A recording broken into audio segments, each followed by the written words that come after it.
সঙ্গে তৎবিশেষণ দেওয়া হয়েছে। অভিপ্রায় হলো যে যেসব ব্যক্তির সেই অনাদিসিদ্ধ অজ্ঞান পরমাত্মার যথার্থ জ্ঞানের সাহায্যে বিনাশ করা হয়েছে তারা মোহগ্রস্ত হন না। এখানে একটি সূর্যের দৃষ্টান্ত দেওয়া হয়েছে। এখানে সূর্যের দৃষ্টান্ত কেন দেওয়া হয়েছে এ বিষয়ে আলোচনা করা যাক। সূর্য যেমন অন্ধকারকে সর্বতোভাবে নাশ করে দৃশ্য বস্তু মাত্রকেই প্রকাশিত করে, তেমনি প্রকৃত জ্ঞানও অজ্ঞানকে সর্বতোভাবে বিনাশ করে পরমাত্মার স্বরূপকে যথাযথভাবে প্রকাশিত করে।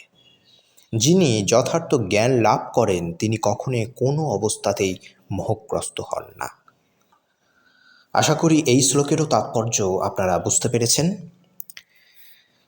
আজকে আলোচনাটি ভালো লেগে থাকলে আমাদের পাশে থাকবেন। নমস্কার, ধন্যবাদ।